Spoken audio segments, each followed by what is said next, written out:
I'm Karen Bates. I'm head of the employment and commercial team here.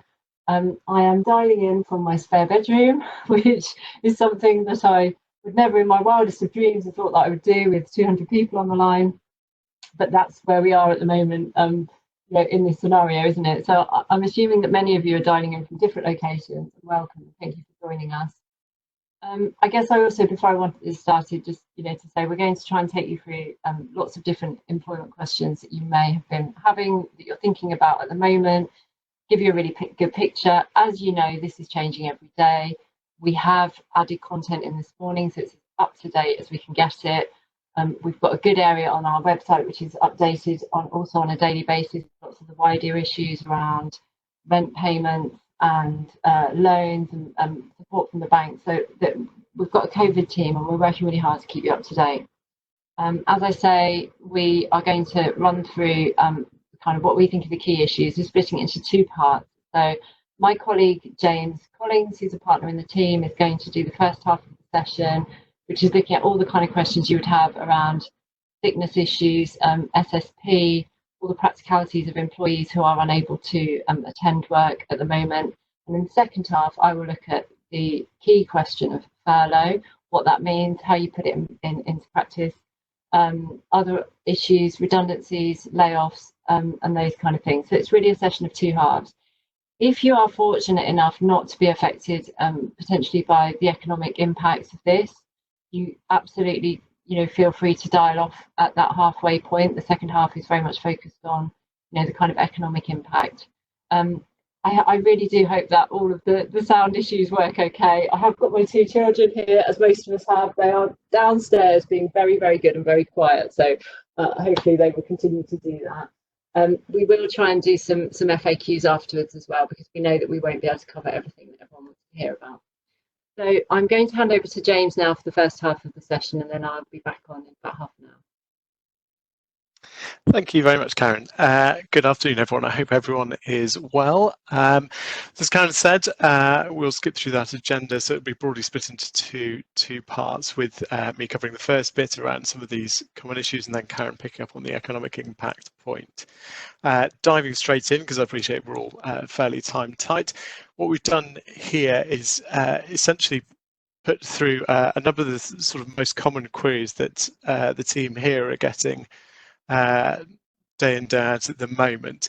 The whole issue of furloughing and the employee job retention scheme does unavoidably have a potential impact on some of these issues, which we'll touch on as we go and as part of Karen's bit.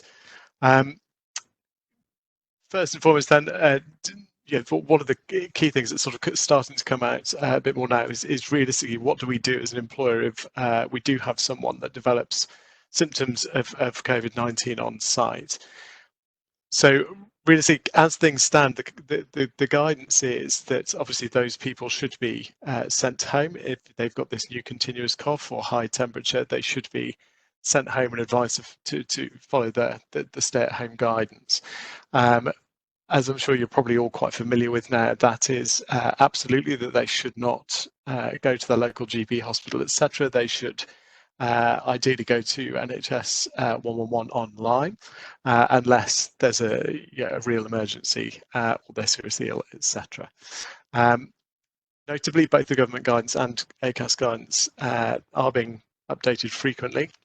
So obviously do check for the most up-to-date guidance on that front. But as things stand, the understanding is that the fact that someone is certainly showing symptoms doesn't mean you have to close. The fact that someone actually may be diagnosed as having been in the workplace with COVID-19 also doesn't necessarily mean that that workplace has to close. The current guidance is that in England, local public health authority would be in touch basically to discuss the next steps with that employer. Moving on then, can we refuse to allow an employee to work from home if they'll also be looking after children who've been sent home from school or nursery? Obviously, following the school closures, broad brush school closures last week, we're seeing a lot of people asking that. Now, broadly speaking, it wouldn't be appropriate for an employee to work at home whilst also providing childcare, but obviously the current circumstances are far from normal, so best guidance at the moment is to seek to adopt as pragmatic approach as you possibly can.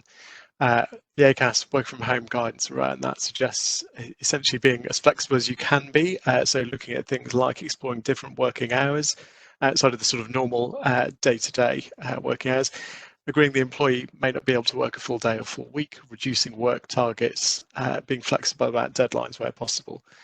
Again, this is one of the biggest ones that we're sort of getting at the moment as a good linked into the job retention scheme and furloughing of people potentially, in a lot of cases, actually actively approaching their employer now that they are having to do childcare at home, saying, "Can you please furlough me?" But we will get on to that. Dealing with young children, say that need sort of constant attention, there is this argument around people being able to assert their right to unpaid emergency dependent leave, time off for dependents. Although what we're anticipating and seeing is that people who can undertake some work at home, certainly, rather than asserting a sort of unpaid time off, are certainly pressing employers to be able to do that where they can. Moving on then, so can an employee be permitted or compelled to work from home during self-isolation? There was an interesting point there. Obviously, if someone is unwell, then they shouldn't necessarily be doing work because they're incapable of work. There is, though, obviously the category of people who are having to self-isolate in line with the government guidance because they live with someone who has shown symptoms, etc. Guidance around that at the moment, self-isolation is deemed incapacity from statutory sick pay perspective. So the reality is you could process them through as being either statutory sick pay or company sick pay where appropriate. That only applies by reason of that self-isolation if the employee is unable to work. So if their self-isolation doesn't prevent them from being permitted to work at home, and they're willing to do so, then absolutely you can essentially sort of carry on paying them full pay rather than placing them on statutory sick pay or similar. How far do the amended provisions on deemed incapacity for statutory sick pay go? So where SSP is payable, so SSP is payable where an employee isolates in order to avoid infection in compliance with government guidance. Clear that those fall within the stay-at-home guidance, fall into that sort of category. So those who experience symptoms or live with someone who's experiencing symptoms, etc., and are required to self-isolate. As things stand, and it seems to be shifting further and further in this direction, the government intends to capture those vulnerable groups who are strongly advised to socially distance, on the basis that following that advice will generally render them unable to work from home, etc. However, the government's position isn't particularly clear. There have been a bit of a shifting sand around that. Stay-at-home guidance basically directs that those affected mustn't go to work or use public transport, whereas social distancing guidance strongly advises them. So there's an unpleasant degree of grey area in relation to some of those people at present. However, the indication seems to be that actually the preference all round is that if in doubt, put that person on sick leave. Given employers' obligations towards those vulnerable groups as well, we'd expect that the rules are going to be interpreted to include those effectively who have to self-isolate in order to adhere to the social distancing guidance. So what changes the normal rules on SSP and fit notes as a result? So the bit of legislation that's been introduced, which I hope you're all now starting to become more familiar with, covers this unusual situation where someone's self-isolating because someone in their house is ill rather than them being ill themselves.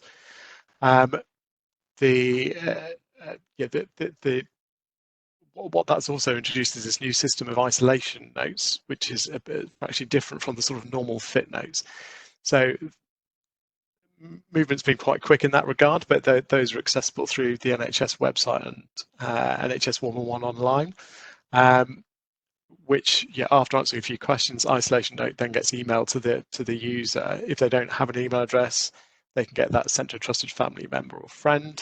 And it can also be used, interestingly, to generate an isolation note on behalf of someone else. So the guidance is that it is fine, essentially, for you as the employer to require those sort of notes and keep evidence of them. But the guidance is also sort of suggesting that the employers won't be held too stringently to account in terms of demanding to see that evidence, and require, we shouldn't be too firm in terms of requiring people to supply it. So where an employer sends an employee home from work to self-isolate, what pay are they entitled to? That's going to depend very heavily on the circumstances, but broadly speaking, there's going to be two main scenarios. So where we suspend someone for not falling within government self-isolation advice, it's likely that they're going to have the right to continue to receive full pay on the basis of the employer's implied duty to pay wages. So if you proactively essentially tell someone that they have to go home when it's not in accordance necessarily with the government guidance, it should basically be full pay. If we suspend them for a reason falling within that self-isolation advice, so where they are showing a temperature, cough, etc., then the default there should be that they fall within these deemed incapacity rules. So pay should theoretically be sick pay. So what about where they refuse to attend work due to fears about coronavirus? I'm sure some of you may have already seen some examples of this. Basically, if the employee can work from home, that might well resolve it, obviously. If not, then as the employer, you'd need to consider the sort of current public health guidance. So also thinking about the specific reason the employee is concerned about attending work. So we've seen quite a few of people sort of saying, well, actually, I have a relative who's particularly vulnerable, my wife's pregnant, etc., etc. So taking a bit of care on those ones, understanding the reasons, and considering whether it might be discriminatory to refuse home working. If there isn't a discrimination angle, public health advice is such that the employee could reasonably be asked to continue to attend work, then very theoretically you could potentially look to investigate for that as a sort of potential misconduct issue for failing to follow a reasonable management instruction. That would be a very hard approach, I think, particularly in the sort of current climate. But the reality is, if the absence is unauthorised, then the employee wouldn't be entitled to pay as they're not willing to attend work. So in reality, you could simply say, well, that's fine, employee. If you don't want to attend work, we understand, but let's be clear, you're not going to be paid for that because you're not meeting the staff isolation test, if you like. The challenging one, though, obviously, is those sort of categories who fall into the strongly advised to work at home category, which is still a little bit unclear quite how that ties in with what happened last night around pretty much everyone being strongly advised not to leave the house if possible. But particularly those pregnant, disabled employees, etc., who are particularly at risk, a very sympathetic approach or generous approach may well be preferable. So in what circumstances could holiday be used by workers to cover periods of absence, which is another one that's been coming up a lot. So strictly speaking, the normal rules on taking annual leave under the working time regs will continue to apply. So workers might want to take annual leave as an alternative to scenarios where they would otherwise be on SSP or nil pay. An interesting one now as well, of course, is whether they might want to or push for taking holidays, an initial alternative perhaps to taking furloughed leave, but we'll get on to that. Where we're dealing with an individual who's not on sickness absence, it is perfectly appropriate still for an employer to require people to take a holiday on specified dates, but the normal rules, technically speaking, still apply to that. So to be clear, if you are requiring someone to take holiday or forcing someone to take holiday, you as the employer need to give twice the length of the period of leave that the worker's being ordered to take. No explicit requirements about the form that notice has to take, so it can simply by emails. But for example, if you were wanting someone to take a week's leave, you would have to give them 2 weeks' notice of that requirement. I think what we're sensing in practice, though, is that employees, particularly in the current weird and wonderful climate, are being fairly responsive. Where an employer asks them to do that, and are quite happy to sort of consent to it. It's probably worth remembering if the employee is willing to consent to it, then that whole forcing it on them notice requirements goes slightly out of the window.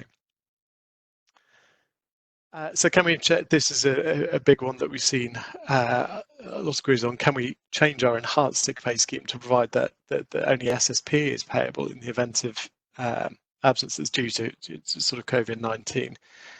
I suppose the linked question is, does the normal company sick pay rule apply to where someone's sort of self-isolating? In many cases, the sick pay entitlement will be set out in their contract of employment, obviously, although the details of the scheme are often set out in a sort of separate policy quite often. So where the employee's sick pay entitlement is set out in the contracts, certainly worth considering whether the contract, whether that right would kick in, which may be quite dependent on the specific wording of the company's sick pay scheme. But if you wanted to amend that and it's in their contracts, realistically, that's going to be a formal variation of terms and conditions. So if we're looking to do that, you can do it via consent, although consent to that type of change, i.e. Restricting company sick pay, may get a reasonable amount of pushback and people not being willing to voluntarily agree. The other classic ones you've got are obviously to formally force that through. The most robust option is terminating and re-engaging them on the amended new terms. But realistically, where we're doing that, we would have to terminate them on notice and then offer re-engagement on the amended new terms, which in practical terms at the moment just simply isn't realistically going to be all that likely as a sensible option. Final one is obviously the unilaterally imposing the change, so simply saying to people, actually, that is now the position. That may be quite tempting, but there are a few risks around that. So one is that employees could theoretically turn around and resign and claim that to be a fundamental change to their terms and conditions of employment and look to do a constructive dismissal complaint. The other is that they simply turn around and say, I do not agree to that change, I will work under protest effectively. So they would be saying, I do not agree to that change, and then they could subsequently therefore look to bring a claim for something like unlawful deduction of wages to effectively sort of reclaim the difference if you don't pay them the full amount under the contract. So say all of those options have their own sort of risks and challenges. So and may depend very heavily on the specific wording of the contract in question.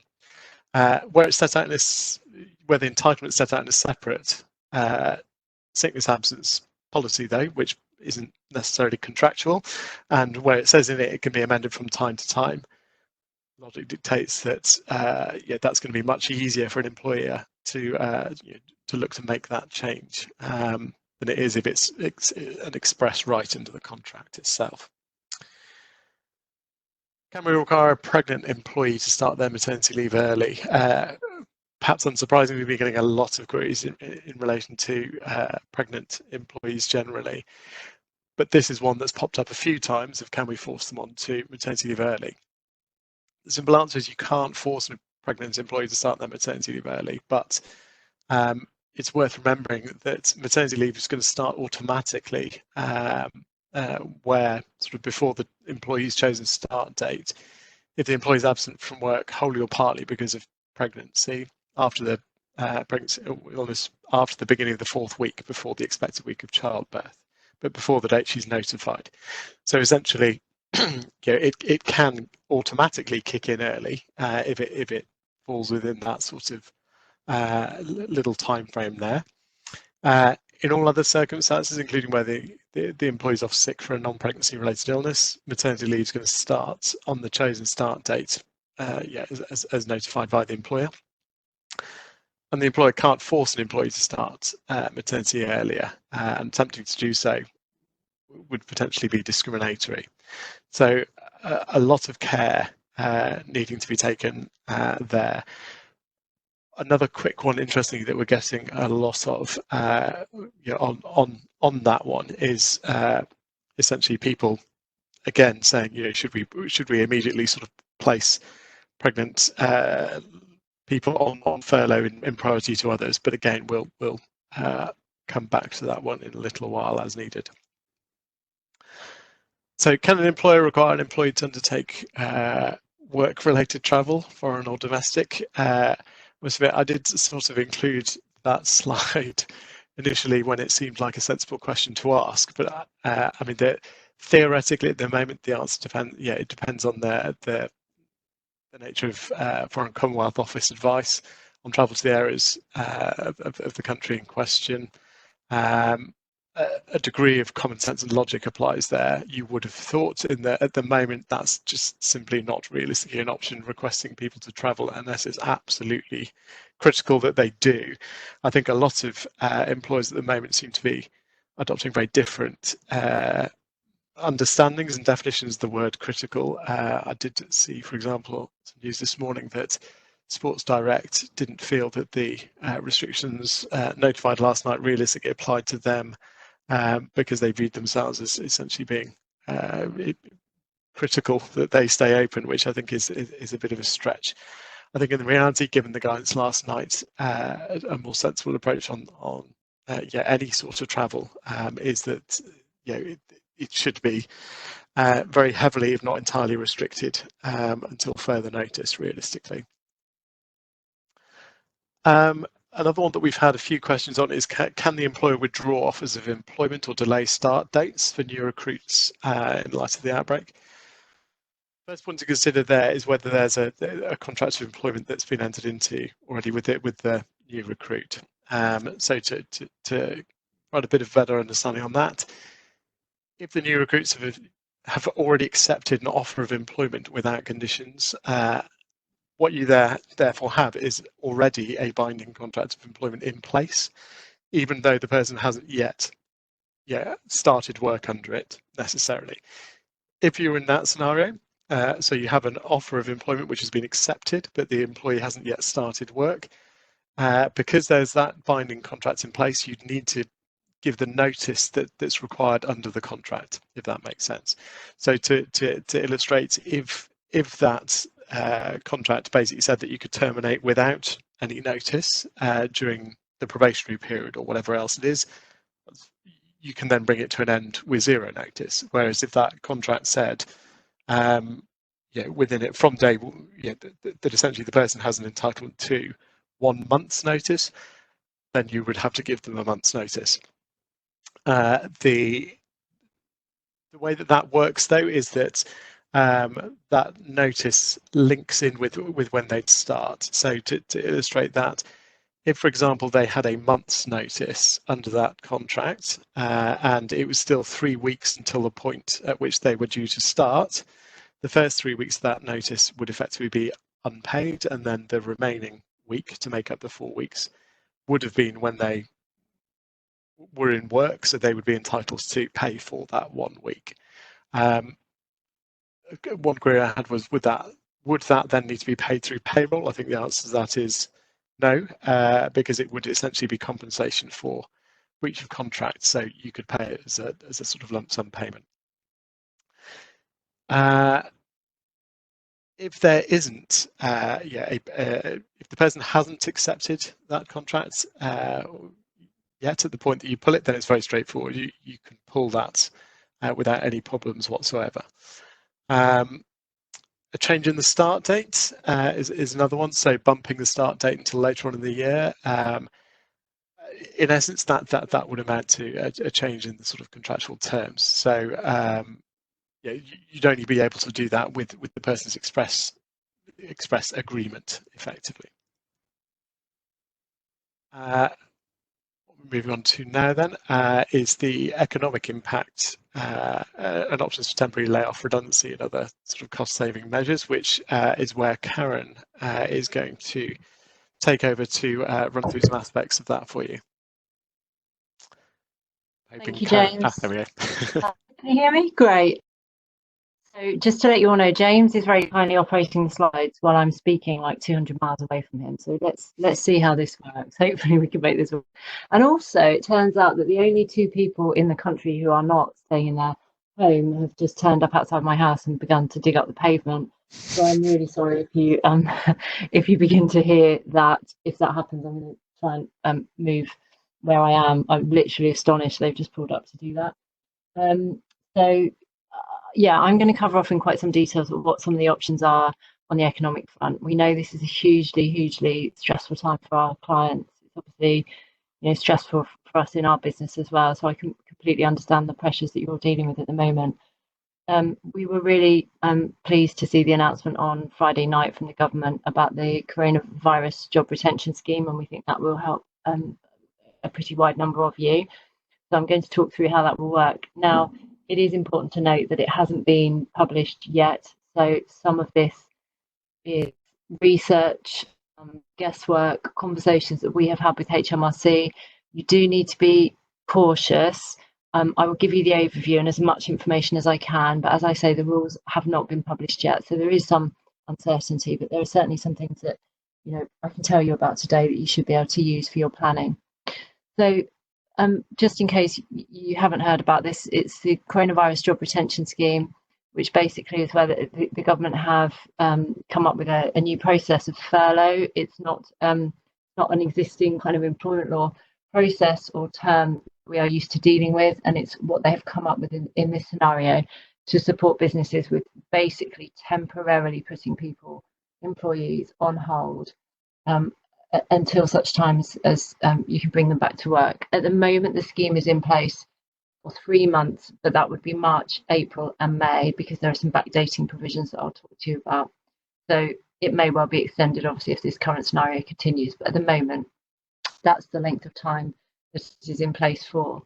So just to give you an overview of furlough, I think there is some misconception that furlough is only used where the business is completely closed. So in the example of a restaurant, or a bar that's unable to open at the moment, that's a very clear case of furlough where you say to all the employees, look, at this point in time, we can't give you meaningful work to do, we don't need you, we place you on furlough, which is literally placing them on a leave of absence, on pause, and you would then be able to pay them we'll come on to how much you pay them, but you'd be able to pay them a wage, 80% of which, up to a certain level, can be reclaimed. As I said, I think it is a misconception that only works for businesses who are closed. So if businesses where this is having an impact on you, and it's difficult to think of, there aren't that many businesses where this isn't having an impact. So if you need to use furlough because there has been perhaps reduction in, so if you are in a business where you've got you've got a reduction in orders, or a downturn in client contact, whatever else, you can use furlough. Now the way to do that is to look at your workforce and to consider the areas in which you have had a reduction and where it would make sense to potentially place people on furlough at this particular point in time. It does not have to be all of your employees, and the business does not have to be closed overall. So in practice, how this would work is you designated them as furlough employees. Now, what we do know is it's going to be really important that those employees are not carrying out any form of work for you. You cannot use this. You cannot say to them, let's put you on furlough, but actually you can do a bit of work from home, or you can be in contact with clients. We actually think from some recent guidance that I got yesterday off the record, we think it may even need to go as far as you need to prove that, for example, their email address is not in operation at that point in time, or taking other steps to absolutely prove that you are not using them, because obviously you can imagine the potential for this scheme being abused. So the government wants to be sure that they are furloughed workers, they're not being given work to do. You would then submit information to HMRC about the employees that have been furloughed by you and what their earnings are. We're setting up an online portal for that. We expect it to be available in April. We absolutely can't say when at this point, and so it is important to note that there will be a period for which, as a business, you would still be responsible for the wages before you'll be able to get that reclaim to come through. You need to look at that. If that is a problem for you, then I suggest a conversation with the bank or having a look at some of the business interruption loans that are available at the moment and the funding there. So you would put the employee on furlough. They'll up to 80% of the wage cost, up to a cap of £2,500 per month. There's been a lot of debate about this, about that 2,500 is 80% of a wage, or it is actually 2,500 overall. At the moment, we think it will be 2,500. That's the maximum that you would pay to the employee. So it should work for employees whose gross salary is up to 37,500. But that is subject to the government publishing their guidelines, and they haven't done that yet. So a business can choose to top up by 20%, but does not have to. The guidance the government is giving to employees is to say, when you're placed on furlough, the employer may choose to top you up to 100%, but could choose to leave you at the 80%. So that really is a decision for the business based on what you can afford at this time. I'll come on to sort of how you consult with employees on that, because it depends whether you're going to top up or not. So the next question around furlough is whether the grant would cover things like tax, national insurance and pension costs. We are waiting for more detail on this. The government haven't been clear off the record. We have found out it should cover tax and NI costs plus a basic minimum pension for auto enrolment purposes. So we don't know for sure, no one knows for sure at the moment, but certainly we are hopeful that it would cover those costs.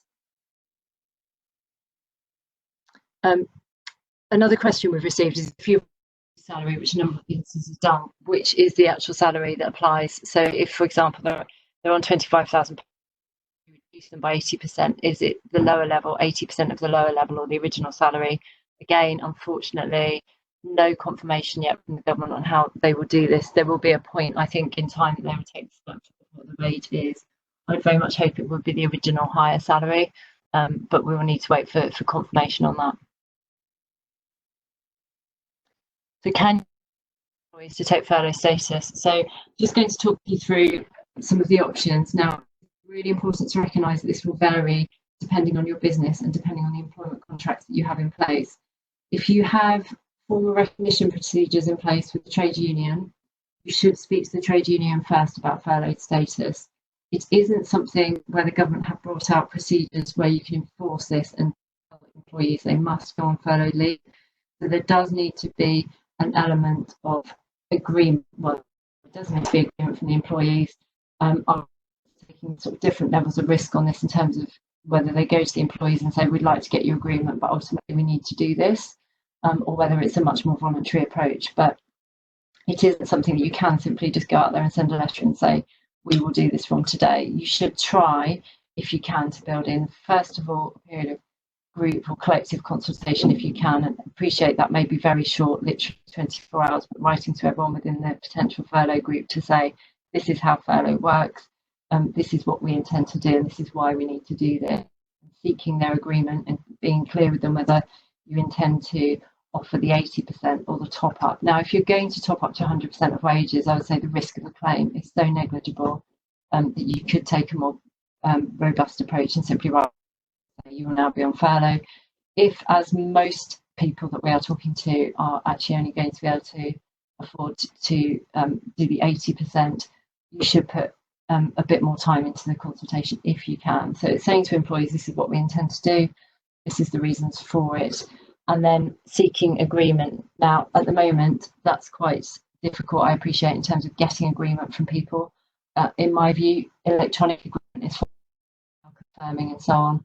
I will talk later about the materials that we've got available to help with this, but ideally you would be varying the contract with them for a period of time. So you do that in terms of the furlough.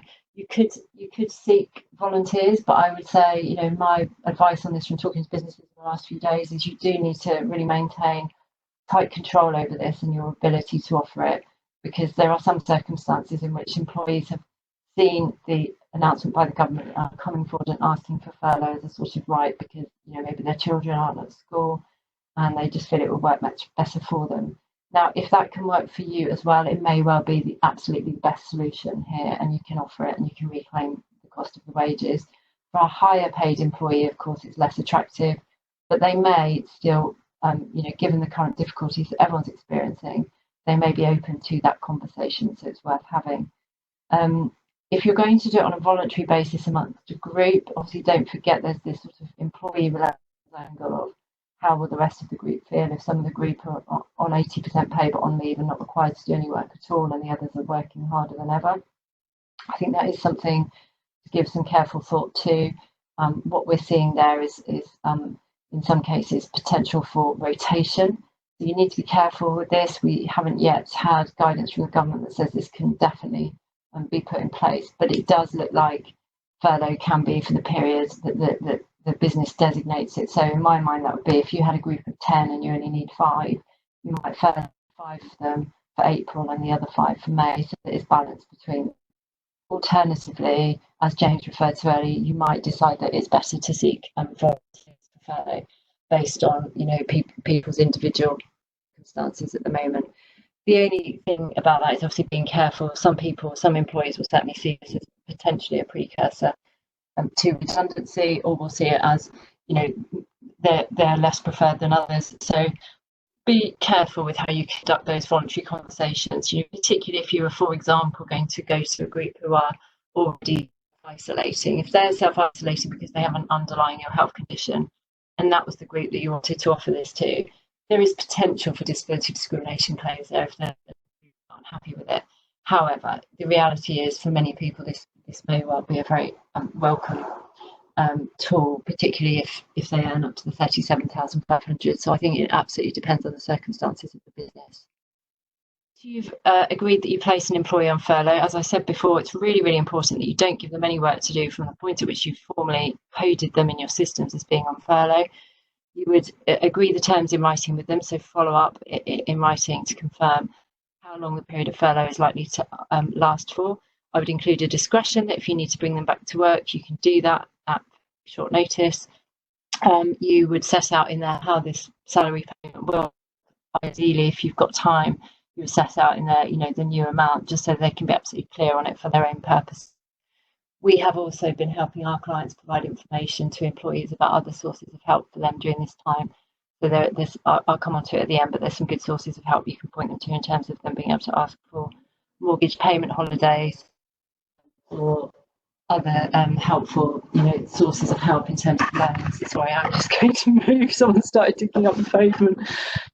So that's how you would put them on furlough, but you do need to maintain records of it and prove that you have had the communication. Ultimately, the risk, if you don't do that, could be the risk of or unlawful deduction of wages or breach of contract if they were to resign in response.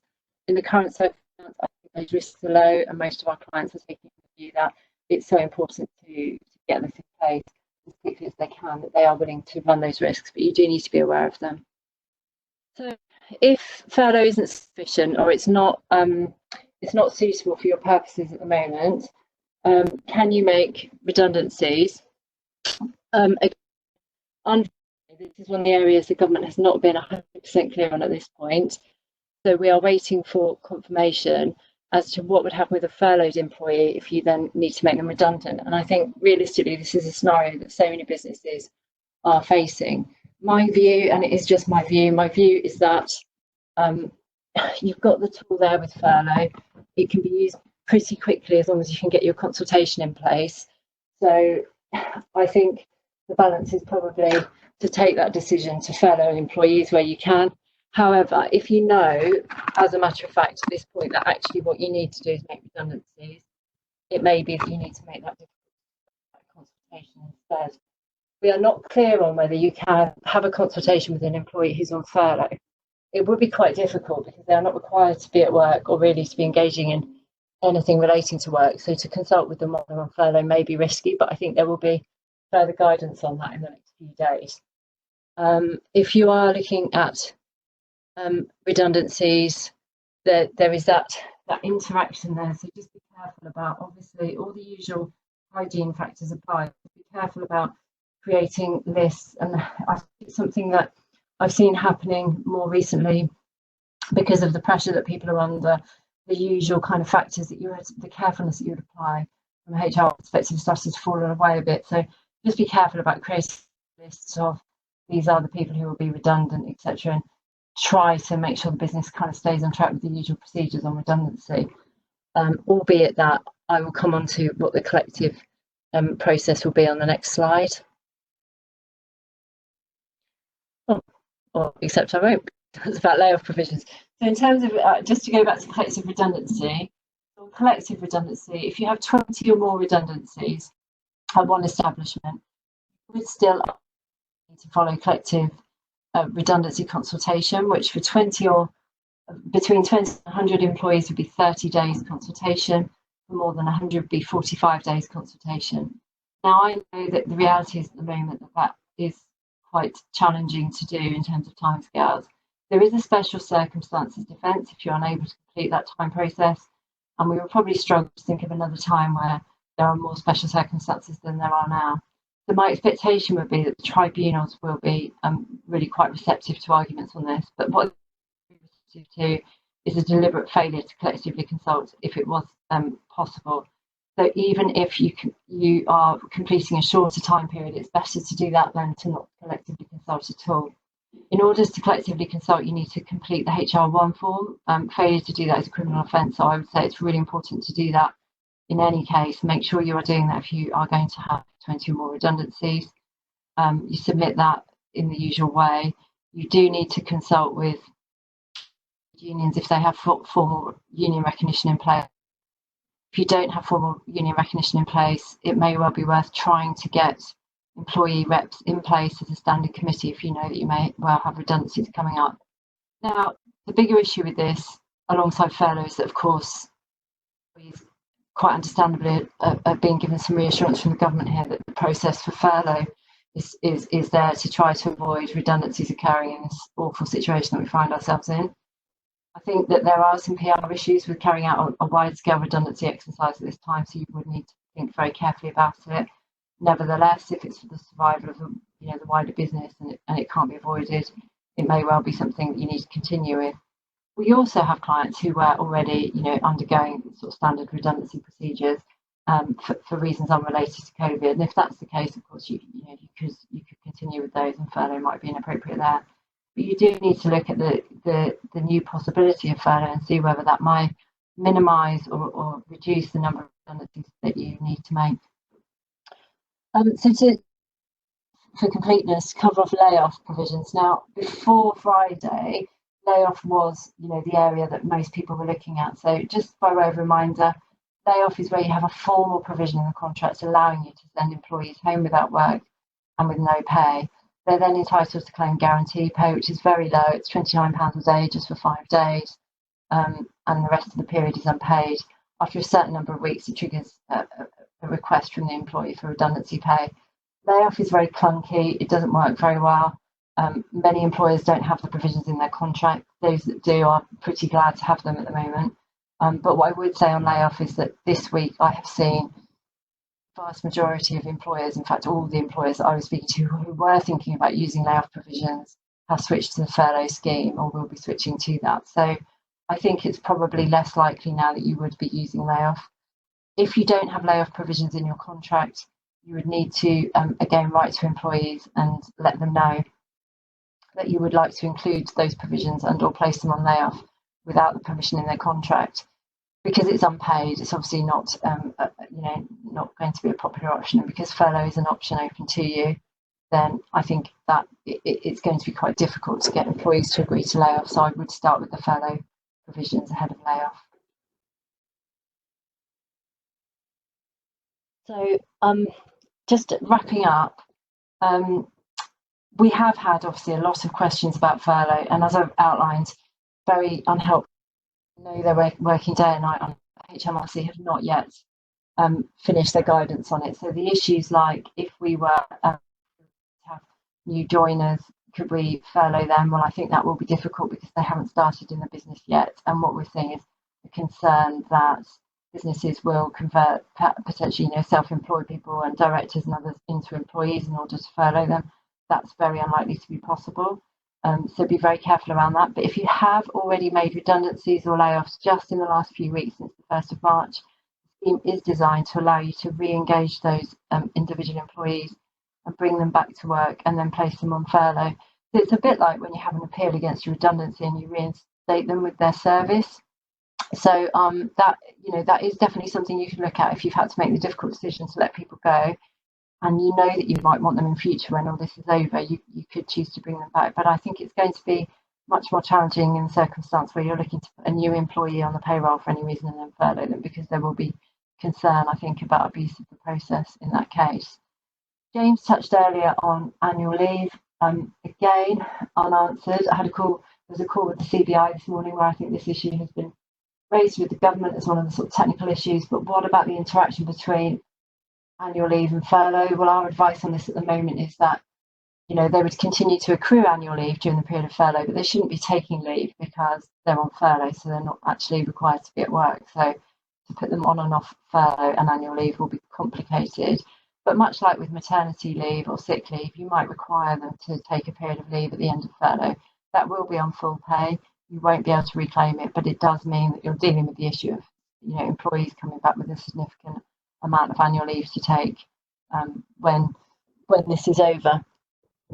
So we will be coming up with more FAQs on furlough, but it does very much depend on how you implement it. Will depend on your existing employment contracts, your policies, how you want to approach the workforce on this, what you want to achieve with it. It's quite individual for each business. We've had lots of inquiries on it. We have put together a pack of documentation to help you achieve furlough. We've done it for a fixed fee. It's £1,000 plus VAT for the letters that you need, an hour of advice on your own situation just to get it in place. So if that would be helpful, obviously do get in contact with us. After the webinar, we will circulate contact details. What we're trying to do is just get to as many of these queries as we can, as quickly as we can, because we know the cost savings that you can make the more quickly you can put employees on furlough.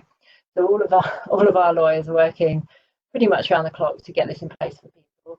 If you do need it, let us know. We will publish further FAQs as soon as more information is available from the government and from HMRC, but we just don't have the detail at the moment, so it would be wrong to mislead you. But as direct as I can be, I have read other commentary and been on another webinar where basically the overview was, we really don't know about it yet, and I think that is probably not sufficient to give you the comfort to go ahead. So my own view is this is a good scheme. You should look very seriously at how you might use it to your advantage in the business if you are financially impacted by this at the moment, and we will keep publishing as much information as we can as and when we have it. So just to wrap up, I guess the key points to take away, I think, would be still continue to document decisions as carefully as you can. We're all under pressure and times are different, and it may well be that employees are coming to you with voluntary requests that you can agree to, but continue to keep that hygiene of documenting decisions, because tribunals are online only at the moment. They're not open, but they are accepting claims, and it would be unusual for someone to claim, but employees are going to be in a really difficult circumstances here. So we can't be sure that claims won't come out of what happens in these difficult few weeks. So still be as careful as you can about documenting the decisions that you make and trying to consult wherever possible and gain agreement. I think employees understand the pressures that are on business, and I think they will understand, conversations around that. We know that those conversations can't be in person at the moment, and it wouldn't be right for them to be in most cases because of health and safety concerns. So I think there will be leniency from the tribunal in terms of communication, but if you can get people on a web call, if you can do a video message, if you can at least email them or write to them and engage in them in some way rather than just simply sending decisions. I think a number of us might have seen at the weekend the hotel in Scotland that terminated the employees who were also live-in, and received quite a lot of flack for doing that. So I think you do need to kind of be the guardian of what's the right thing to do at the moment, albeit that for the overall financial health of the business, there might be some really difficult decisions that have to be taken. Do you understand and take advantage of all the financial help that's available to businesses in this scenario? We have been putting that on our COVID-19 pages and will continue to do so. There are various things that you can do to try and mitigate the impact of this on the business. Help employees to understand what's available for them. I think moneysavingexpert.com is a really good site. Martin Lewis has put up some really good, straightforward, easy to understand videos and resources that tell people about how to apply for mortgage holidays, how to talk to their landlords about their rent, all the different steps they might take to try and take costs out of their day-to-day life at this point in time. So I do think that's a really good resource. As I said there, it's just considering the reputation issues where you can. I mean, I think a really important point is whilst the furlough scheme is available, if for any reason you're a business that is not hugely affected directly at this point, I think, you would need to be cautious about thinking about taking up all the different offers of help if you don't need them. They really are designed, for businesses that are in this difficult scenario and need to support employees at the time. And finally, taking care of your own mental health and reaching out for help. This is really unprecedented. People are under pressure. I think particularly if you are, either dealing with managing the business or you're working in HR, it's a really, really hard time. And we have had, calls from clients and contacts that are finding this difficult. Certainly, it's unprecedented for all of us, and you need to try to look after yourselves as well as all the employees that are coming to you for questions. There is lots of information being published all the time, and all we can do is try and keep on top of it. But for Anstey, we are watching it. There's a team of us who are, spanning across banking, health and safety, contract management, employment. We are watching the Boris briefings every day, and then we are creating content from the back of that, trying to give as much information as we can to help people navigate through this. But there will always be the circumstances where an individual conversation would be better. So if you do need that, obviously, please let us know. We're really happy to try and support. And sometimes it's about, on an anonymous basis, kind of sharing what we're seeing in the market or in your sector. So we're very happy to do that. I hope you found it useful today. I hope you all have a good rest of the day as far as that's possible. We will be following up everyone who's attended by email with just a little bit more detail and just referencing all those different resources that I've talked about there. But I hope it's given you some things to think about in terms of the options for working with employees, and then all the things that James has covered around health and safety and how to look after your employees at this difficult time. So thank you very much. 2 very quick points just to finish on, Karen. Interestingly, I have now learned Sports Direct have now actually done a U-turn on their decision to open and consider that they are non-essential. But it's a very quick, slight positive for those who wanted it. We've also just learned that gender pay reporting for the current year has been suspended, so you will not need to do gender pay reporting this year if that was high up on anyone's radar or they were concerned about that. Yeah, actually, on that note, just in case any of you did not know, that IR35 has also been suspended, so that's taken a little bit of pressure out of this time. I know that a number of people had already prepared for it, but it's just being aware of that.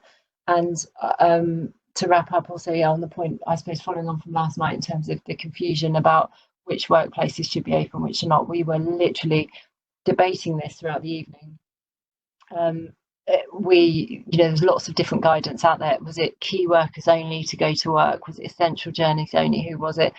We're very clear on the list of retail businesses and others that cannot open. That is available on the government website, and they're very clear on that. So if they are unable to open, and if you're in that category, then you will need to find alternatives for your employees, probably furlough, maybe some other options.